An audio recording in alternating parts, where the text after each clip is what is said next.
Roy Jones Jr. says that his next fight is going to be his last fight, thankfully. And I'm pretty sure we're all unanimous in hoping that he sticks to it and he doesn't try and come back after his last hurrah.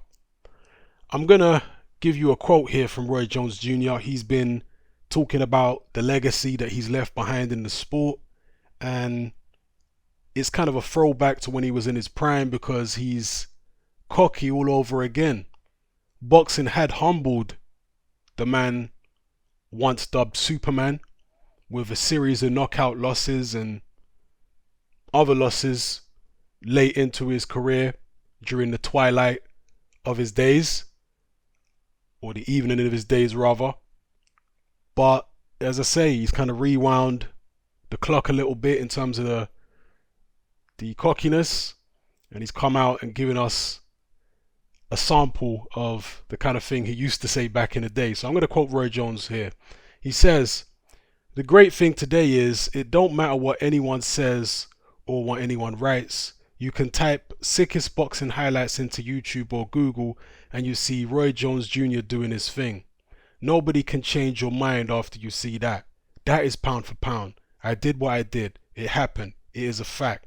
Nobody else comes close. You can watch me side by side with anyone and it's not close. Floyd Mayweather was TBE at making money, but look at his highlights and look at mine. You can't pretend it's the same. You can't pretend there's ever been anyone come close to doing what I did.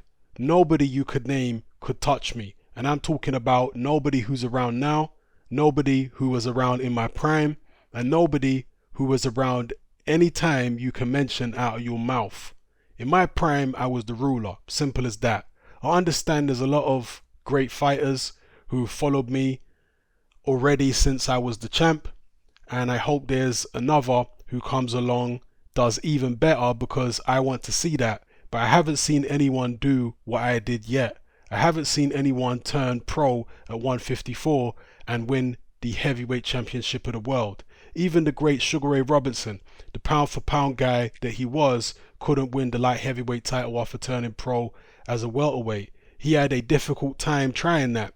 So that tells you how hard it is to jump up that kind of weight and win. So pound for pound, the greatest of all time, it isn't hard to figure out Roy Jones Jr. is your king of the hill.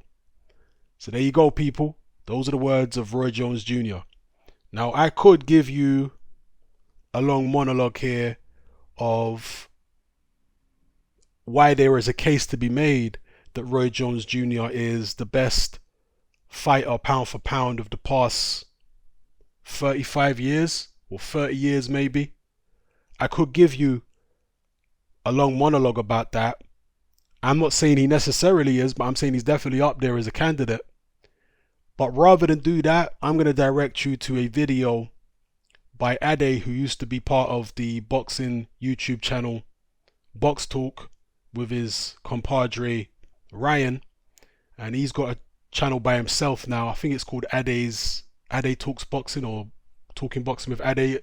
Pardon me for forgetting exactly the title of the channel, or Boxing with Ade, I think it's called.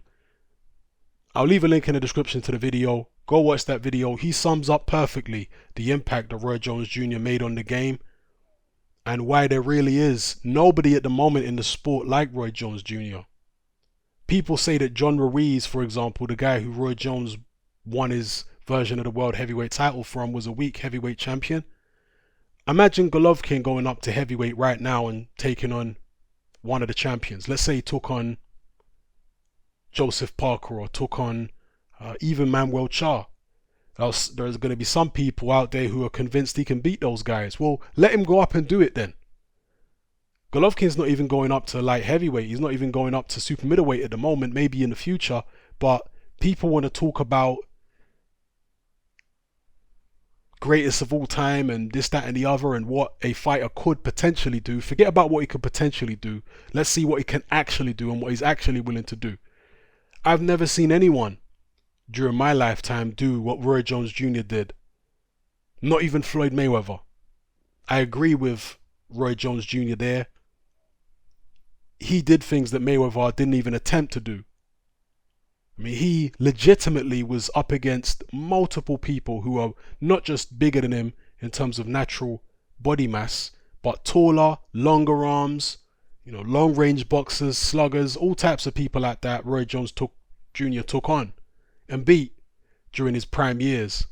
So, personally, he's the greatest fighter that I've seen in my lifetime since I've been following boxing. That's my view. Um, Better than prime Floyd Mayweather, better than whoever else you could mention. But we all have different opinions, and I'm sure there are going to be people here who make a case for a bunch of other people. And there are nitpickers. There are people that look at Roy Jones Jr.'s resume and say, oh, well, he didn't fight this guy, he didn't fight that guy. Okay, but look at the guys he did fight. He did fight James Toney. He did fight Bernard Hopkins. He did fight Virgil Hill. He did go up and win a title at heavyweight. He did start his career at 154 and went all the way up to heavyweight. Who the hell does that? So for me, he's the best I've seen in my lifetime. But I'm sure some of you guys will say somebody else, and that's okay. As long as we keep it respectful, we can all have different opinions. So let me know how you feel in the comment section below. It's happening. I'm out.